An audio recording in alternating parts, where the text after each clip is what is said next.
Vous irez au Futuroscope et vous deviendrez astronaute avec la nouvelle attraction incroyable, Objectif Mars. Futuroscope, toutes les forces d'attraction.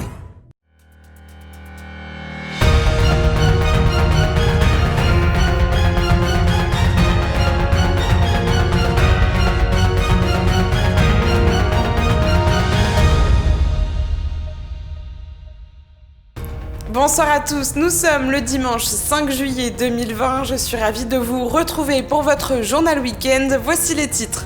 Un safari pour mieux connaître la faune du lac du Der et du pays Vitria, rencontre avec un amoureux de la nature. Quentin Brière s'installe dans le fauteuil de maire, reportage sur l'installation du conseil municipal à Saint-Dizier. Enfin, un peu de sport avec une édition des 10 km de Saint-Dizier, résolument connectée.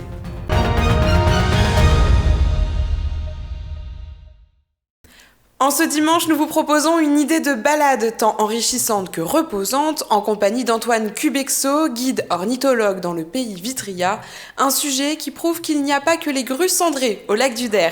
Julien Carré et Benjamin Viéville. Longue vue à la main et jumelles autour du cou, Antoine Cubexo, guide ornithologue, se rend fréquemment au lac du Der pour observer les différents oiseaux.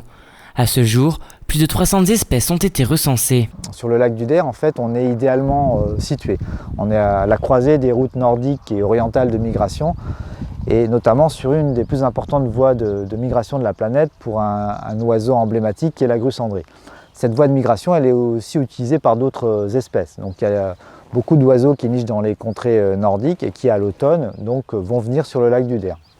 Et au printemps, c'est l'inverse, c'est les oiseaux qui remontent notamment d'Afrique, qui viennent donc ici sur le lac pour nicher. Donc tout au long de l'année, on a des oiseaux à observer sur le lac du Der. De nombreux oiseaux nicheurs viennent donc faire escale aux abords de ce lac artificiel. C'est un réel bonheur pour Antoine, qui depuis son plus jeune âge s'intéresse aux oiseaux. Il sait d'ailleurs les repérer à la vue, mais aussi à l'oreille. Ça fait longtemps que je pratique l'observation des oiseaux. Donc, mon père m'avait initié au chant des oiseaux, donc ça se fait au fur et à mesure sur le terrain. Et c'est toujours un petit élément supplémentaire de connaître le cri ou le chant d'un oiseau. Ça donne une longueur d'avance parce que des fois il est dans le coin, il s'annonce et vous le voyez avant tout le monde, et ça permet entre guillemets de le capter plus rapidement pour faire une photo ou ne serait-ce que pour l'observer s'il passe rapidement. Voilà. Le lac du Der est notamment connu pour la migration des grues cendrées en automne. L'année 2019 a été une année record puisque 168 120 grues ont été recensées. Mais en cette période estivale, de nouveaux oiseaux viennent dans la région. C'est le cas de la russerolle turdoïde. C'est un oiseau qui va être présent sur le lac principalement, disons, la fin avril, début mai jusqu'au mois d'août, septembre maximum, et qui ensuite repart en Afrique. Mais les espèces volatiles ne logent pas toutes au lac du Der, d'autres étangs aux alentours en accueillent également. Des observatoires ont d'ailleurs été installés pour être au plus proche de la faune sauvage. Mais au lendemain de la crise de la Covid-19, le port du masque est devenu obligatoire. Ce guide ornithologue organise des visites de groupe, mais au vu de la crise sanitaire, il a dû apporter quelques modifications dans son organisation. En général, au maximum, je prends 8 personnes, donc on est avec moi, ça fait 9 maximum. Donc on est à peu près dans le raisonnable, je dirais, pour ce genre de sortie. Quand je commence ou je finis la sortie, je désinfecte mon matériel. Et donc il y a du gel aussi hydroalcoolique qui est mis à disposition des participants. Après ces mois de confinement, il est temps pour les amoureux de la nature de reprendre leur envol. Tout autre chose maintenant, on quitte la faune sauvage pour la jungle politique avec la fin du feuilleton des municipales. En effet, ce vendredi à Saint-Dizier avait lieu le premier conseil municipal comprenant l'élection du maire et la nomination des adjoints. Un reportage réalisé avec Julien Carré. Ce vendredi soir, dans l'hôtel de ville de Saint-Dizier, se tenait l'élection du maire par le conseil municipal. Sans grande surprise, c'est Quentin Brière à la tête de la liste victorieuse de ce dimanche qui a été élu avec 27 voix sur 35. 6 voix ont été adressées à Jean-Michel Feuillet et 2 votes blancs ont été glissés dans l'urne. Après 3 années passées à la mairie, Elisabeth Robert-Dehaut a rendu son écharpe pour la passer à Quentin Brière. On est sur Terre pour transmettre et je crois que j'ai bien transmis finalement le flambeau à Quentin, en qui je fonde beaucoup d'espoir. Après l'élection du maire, place à la détermination du nombre d'adjoints. Le nouveau premier magistrat de la ville a fait le choix d'une équipe resserrée avec 5 adjoints, épaulés par des délégués. Ainsi, Rachel Blanc est la première adjointe au grand projet urbain, à l'habitat, au commerce et à l'attractivité médicale. Mokhtar Khalal est le deuxième adjoint à la vie associative, au sport et à la jeunesse. Elisabeth Robert-Dehaut devient désormais la troisième adjointe au grand projet culturel, à la préservation du patrimoine et à l'administration générale. Franck Rimbaud est le quatrième adjoint aux finances, à l'environnement, au numérique et à la participation citoyenne. Et enfin, Virginia Claus est la cinquième adjointe à la communication, aux familles et aux solidarités. Une nouvelle équipe qui va devoir travailler avec une opposition forte. Je trouve que c'est une bonne chose, qu'il y ait une belle opposition. Et ils nous l'ont dit qu'il serait constructif et je crois que c'est très bien. Je vais créer 7 commissions. C'est unique, ça ne s'est pas fait à Saint-Dizier depuis longtemps. Dans ces 7 commissions, les adjoints, les élus et l'opposition auront la possibilité de participer. Donc c'est là que le débat se fera. Et il se fera aussi avec les citoyens, puisque je tiens à la participation citoyenne.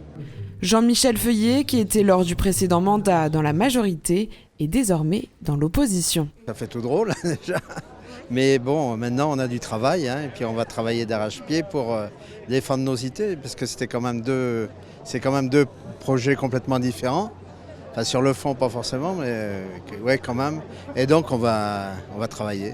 Jean-Luc Bouzon, lui, est habitué à cette place et compte bien se faire entendre. Ça peut être entre guillemets que mieux, il n'y avait pas de dialogue avant. Il n'y avait pas de dialogue puisqu'on n'était pas du même monde, elle nous faisait comprendre qu'on n'avait pas les mêmes valeurs. Effectivement, on n'a pas les mêmes valeurs. Donc voilà, après il a déclaré, le maire Quentin Brière a déclaré qu'il était ouvert à discussion avec l'opposition, on verra bien. Lors de ce premier conseil municipal, Jean-Luc Bouzon a tenu à mettre le sujet Unitech sur la table en demandant à ce que l'on ajoute à l'ordre du jour une motion contre le projet de blanchisserie nucléaire à côté de Joinville. Une demande restée sans réponse de la part du nouveau maire. Pourtant, l'opposition voudrait bien trancher. La ville n'a pas le courage, à nouveau, ça n'a rien changé par rapport à Unitech. La ville n'a pas le courage de se positionner.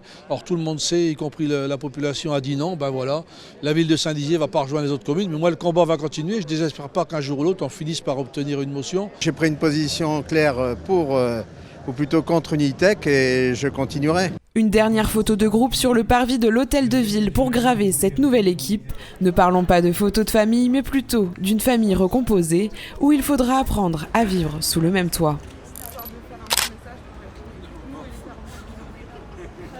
Ils n'ont pas eu peur de rechausser leurs baskets pour une compétition avec des règles novatrices. Hier, une petite centaine de coureurs bragards a joué le jeu des 10 km de Saint-Dizier avec une édition très connectée. Julien Carré et Nicolas Fontaine. C'est une édition assez particulière pour les participants des 10 km de Saint-Dizier. En effet, à cause de la crise de la Covid-19, les règles ont quelque peu changé. Pas de départ groupé, ni de parcours tracé, chaque coureur est parti du point de départ de son choix et a effectué son propre circuit grâce à la géolocalisation. Une course sécurisée, puisque chacun part d'où il veut. Les distanciations sociales seront bien entendu maintenues et on fera attention de ne pas se rapprocher l'un de l'autre quand on courra ensemble. À quelques minutes du départ, les sportifs vérifient leur parcours sur l'application. C'est parti, les coureurs partent en direction de Vergy avant une arrivée au pied des remparts. Stéphane a déjà participé aux éditions précédentes, mais cette année, l'enjeu était double. Pour dire que le sport est plus fort que la maladie et que malgré tout, on est là, les sportifs sont là et ils veulent représenter leur sport qui est le running. Malgré le contexte sanitaire, l'événement sportif aura tout de même séduit une centaine de coureurs. Et c'est la fin de cette édition. Merci à tous pour votre fidélité. N'oubliez pas, l'information continue sur Puissance Télévision. Belle soirée à tous. Toute l'actualité qui vous concerne, à voir ou à revoir, dès maintenant sur puissancetélévision.fr et sur notre application mobile. Pour vos portails et garde-corps, faites le choix de Finalu Clos 2000. Votre spécialiste depuis plus de 25 ans, zone artisanale de la tannerie à Ancerville. Contactez-nous pour vos études et rénovations 03 29 75 22 25 ou sur clos2000.fr. Ouvert du lundi au vendredi et le samedi sur rendez-vous.